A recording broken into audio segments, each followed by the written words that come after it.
இயேசு கிறிஸ்துவின் இனிய நாமத்தினாலே உங்கள் அனைவரையும் வாழ்த்துகிறேன். இன்று பயத்தை விட விசுவாசத்தையே நாம் தேர்ந்தெடுக்க வேண்டும் என்ற தலைப்பில் நாம் தியானிக்கலாம். நியாயாதிபதிகள் புத்தகத்தின் 4வது அதிகாரத்தில் பாராக் என்ற மனிதனை நாம் பார்க்கிறோம். அவனுடைய காலத்தில் கானான் தேசத்தில் 900 இரும்பு ரதங்களை வைத்திருந்த சிசேரா என்ற பெயருடைய ஒரு தளபதி இஸ்ரவேலின் வாழ்க்கையில் ஒரு முள்ளாக இருந்தான். பெலிஸ்தியரிடமும் கானானியரிடமும் இரும்பு ஆயுதங்கள் இருந்தன. ஆனால் இஸ்ரவேலர்களிடமோ இரும்பு ஆயுதங்கள் எதுவும் இருக்கவில்லை.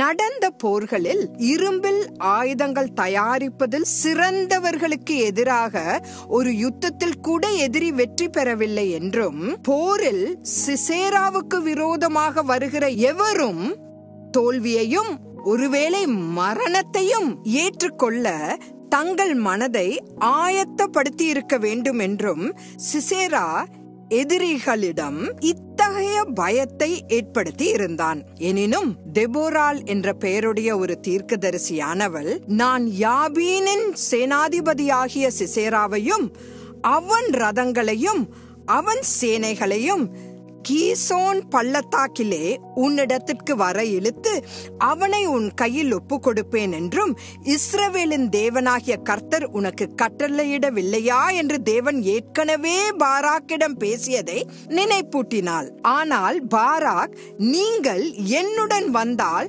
நான் செல்வேன் என்று கூறினான். அதற்கு அவள், நான் உன்னோடே கூட நிச்சயமாய் வருவேன், ஆனாலும் நீ போகிற பிரயாணத்தில் உண்டாகிற மேன்மை உனக்கு கிடையாது.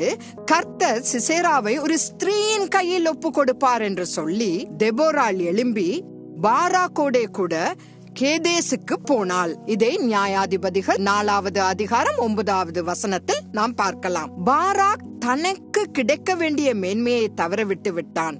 ஏனென்றால் பயத்தின் காரணமாக சவாலை உடனடியாக ஏற்றுக்கொள்ள தவறிவிட்டான். தேவன் நம் மீது வைத்த மகிமையை இழப்பதை விட பெரிய துயரம் இந்த வாழ்க்கையில் வேறு எதுவும் இல்லை. கர்த்தருடைய வாய்ப்பு மறைமுகமாக நமக்கு வரலாம். ஒருவேளை சிசேரா அல்லது கோலியாத்தின் வடிவத்தில் கூட இருக்கலாம். அந்த வாய்ப்பை பயன்படுத்தி கொள்ள விடாமல் பயம் நம்மை எதிர் திசையில் ஓட வைக்கிறது. ஆனால் விசுவாசமோ அந்த வாய்ப்பை நழுவ விடாமல் தழுவிக்கொள்ள உதவுகிறது. ஆகவே பயத்தின் அடிப்படையில் முடிவுகளை எடுக்காமல் விசுவாசத்தின் அடிப்படையில் நீங்கள் முடிவெடுங்கள்.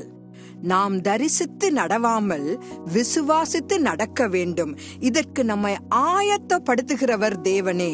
ஆவி எனும் அச்சாரத்தை நமக்கு தந்தவரும் அவரே என்று கூறி இன்று நான் உங்களிடத்திலிருந்து விடைபெறுகிறேன். மறுபடியும் நாளை சந்திக்கலாம். ஆமேன்.